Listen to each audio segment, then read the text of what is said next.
Olá a todos! Sejam todos muito bem-vindos ao canal Livros Narrados. Hoje vamos dar continuidade na leitura do livro Mais Esperto que o Diabo, de Napoleão Hill. Antes de irmos para o vídeo, não esqueça de se inscrever neste canal e avaliar este vídeo deixando seu gostei. Capítulo 7 Sementes do Medo. Seguidamente, fico imaginando por que a sua oposição, que nós, humanos, chamamos de Deus, simplesmente não aniquila você? Você sabe me dizer por quê?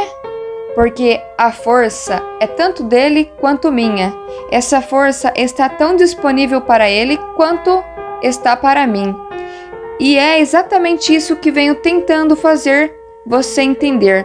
A força mais poderosa do universo pode tanto ser usada como objetivos construtivos e positivos, por meio do que os humanos chamam de Deus, quanto com objetivos estritamente negativos, por meio do que vocês chamam de diabo.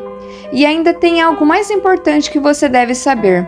Esta força pode ser usada por qualquer ser humano, de forma tão efetiva quanto eu ou Deus podemos. Você faz uma afirmação que não me parece muito palpável. Você tem como provar o que está afirmando? Sim, mas seria muito melhor que você provasse por si mesmo. A palavra do diabo não me parece que tem muita validade entre vocês humanos pecadores. Nem a palavra de Deus, na verdade. Vocês temem o diabo e não confiam no seu Deus. Por isso, vocês têm apenas uma fonte disponível, por meio da qual podemos se aprimorar o benefício da força universal, que é justamente confiando e usando a sua própria força do pensamento. Esse é o caminho direto para a central universal de inteligência infinita. Não há outro caminho disponível a ser trilhado para qualquer ser humano. Porque nós, seres humanos, não achamos o caminho para a inteligência infinita antes?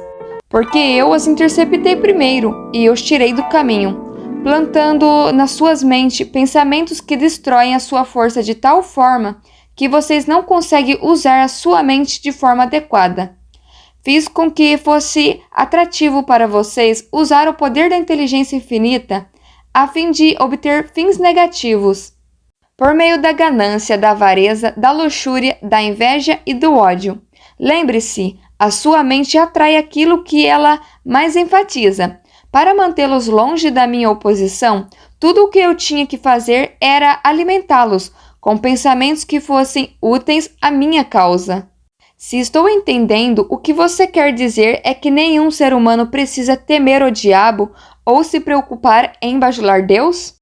É precisamente isso. Essa admissão pode afetar minha reputação, mas também, ao mesmo tempo, pode atrapalhar a minha oposição, já que ela abre espaço para enviar mais humanos diretamente para a fonte de toda a força. Em outras palavras, se você não pode controlar as pessoas por meio de subornos negativos ou pelo medo, então você quer realmente chutar o balde e mostrar às pessoas como ir diretamente a Deus? Por algum acaso você também é político? A sua técnica me parece estranhamente familiar. Eu, na política? Se eu por acaso não estou na política, quem você acredita que começa as crises econômicas e força as pessoas a entrarem em guerra? Você com certeza não acha que isso é papel da minha oposição. Conforme já lhe disse, tenho aliados em todos os setores da vida que ajudam a me conectar com todos os tipos de relações humanas existentes. Por que você não toma conta de todas as igrejas e as usa diretamente para a sua causa? Você acha que eu sou um idiota? Quem manteria vivo o medo do diabo se eu subjugasse as igrejas? Quem serviria de isca para atrair a atenção das pessoas enquanto eu manipulo as suas mentes? Se eu não tivesse algum tipo de agente por meio da qual eu pudesse semear as sementes do medo e da dúvida? A coisa mais inteligente que eu faço é justamente usar os aliados da minha oposição para manter sempre vivo o medo do inferno na mente das pessoas. Enquanto as pessoas temerem algo, não importa o que, eu manterei meu controle sobre elas. Eu estou começando a entender o seu esquema. Você usa as igrejas para plantar a semente do medo, da incerteza e da indefinição nas mentes das pessoas. Esses estados negativos da mente fazem com que as pessoas formem o hábito da alienação. Esse hábito acaba cristalizando-se permanentemente por meio do ritmo hipnótico. Então, a vítima torna-se indefesa para se ajudar. Isso está correto? O ritmo hipnótico, então, é algo para ser observado e respeitado? O melhor modo de dizer a verdade é que o ritmo hipnótico é algo a ser estudado, entendido e voluntariamente aplicado, para que se possa conseguir alcançar metas e desejos determinados. Se a força do ritmo hipnótico não é voluntariamente aplicada para se conseguir fins determinados, ela pode ser um grande perigo? Sim, e também porque ela funciona automaticamente. Se ela não for conscientemente aplicada para obter determinado resultado desejado, poderá e certamente fará com que se obtenham resultados indesejados. Pegue a simples ilustração do clima, por exemplo. Qualquer um pode ver e entender que a natureza força cada ser humano e cada elemento da matéria a ajustarem-se ao seu clima. Nos trópicos, ela cria árvores que dão frutos e se reproduzem. Ela força as árvores a ajustarem-se ao seu sol escaldante. Ela as força também a formarem folhas especialmente feitas para a proteção contra os raios de sol. Essas mesmas árvores não poderiam sobreviver se fossem removidas para as regiões árticas, onde a natureza estabeleceu um clima totalmente diferente. Nos climas mais frios, ela cria árvores que são ajustadas para sobreviver e se reproduzir, mas elas não poderiam sobreviver se fossem transplantadas nas regiões tropicais. Da mesma maneira, a natureza abriga os seus animais, dando a cada um deles um tipo de clima diferente, um tipo de cobertura para que eles tenham conforto e sobrevivam nesse clima. De uma maneira similar, a natureza força na mente dos homens todas as influências que este recebe do seu ambiente e que, muitas vezes, não são mais fortes do que os próprios pensamentos dos indivíduos. As crianças são forçadas pela natureza a receber influência de todos à sua volta, a não ser que seus próprios pensamentos sejam mais fortes que essas influências. A natureza estabelece um ritmo definido para cada ambiente e tudo dentro desse ritmo é forçado a entrar em sua frequência.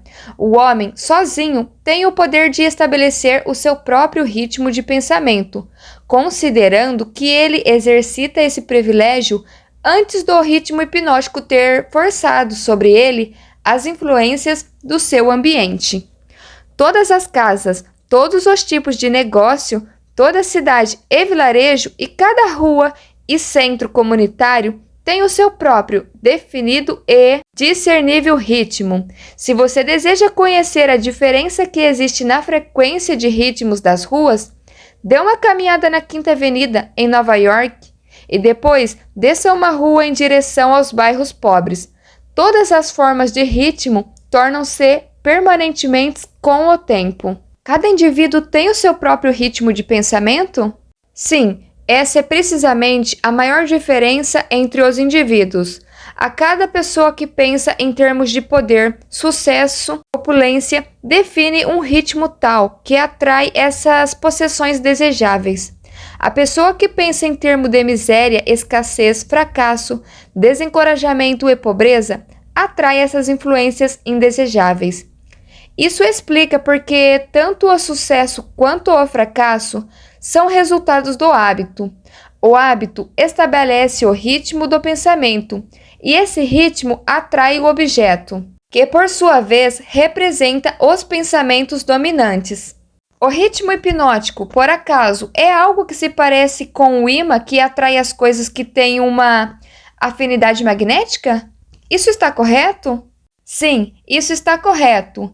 Esse é o motivo de porque todos aqueles que são orientados para a pobreza acabam acumulando-se nas mesmas comunidades. Isso explica aquele velho adágio: a miséria adora a companhia. Isso também explica por que as pessoas que começam a tornar-se bem-sucedidas em qualquer tarefa acham que o sucesso multiplica com muito menos esforço, conforme a passagem do tempo.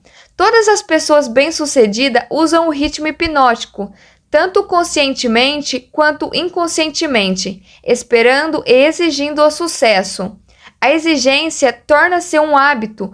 O ritmo hipnótico toma conta do hábito e a lei da atração harmoniosa a traduz o seu equivalente físico.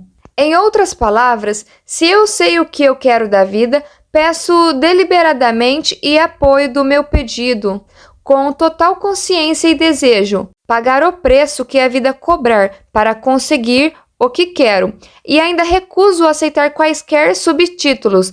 A lei do ritmo hipnótico tomará conta dos meus desejos e me ajudará, pelos meios lógicos e naturais, a transformar esses desejos em realidade física. Isso é verdade? Isso descreve a forma como a lei trabalha. A ciência estabeleceu provas irrefutáveis de que as pessoas são o que são devido a dois fatores principais: a hereditariedade e a influência do ambiente. Elas trazem consigo, ao nascer, uma combinação de todas as qualidades físicas de seus numerosos ancestrais.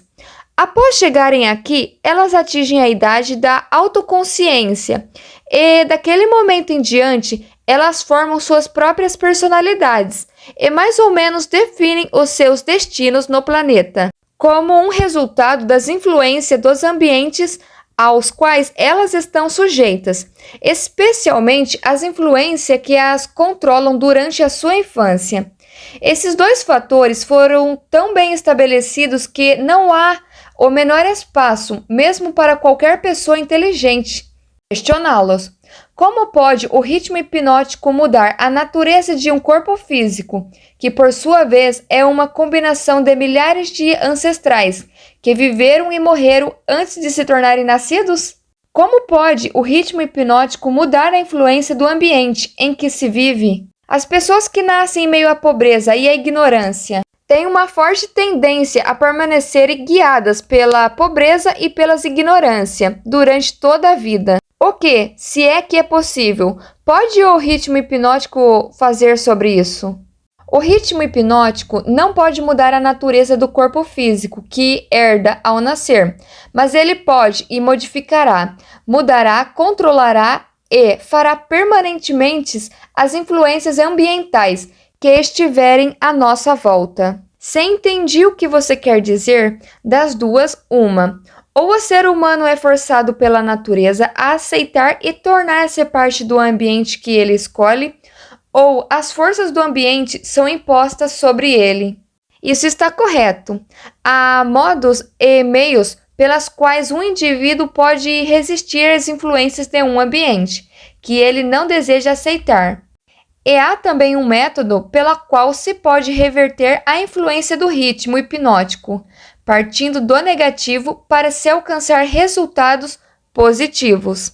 Você quer dizer que existe um método definido pelo qual o ritmo hipnótico pode ser utilizado para servir em vez de destruir? É exatamente isso que eu quero dizer. Diga-me, como esse fantástico fim pode ser obtido? Para que a minha descrição seja de algum valor prático, ela necessariamente terá de ser longa, porque terá que cobrir os 7 princípios da psicologia, os quais devem ser entendidos e aplicados por todos aqueles que desejam usar o ritmo hipnótico, para ajudá-los a forçar a vida a lhes trazerem aquilo que eles realmente querem.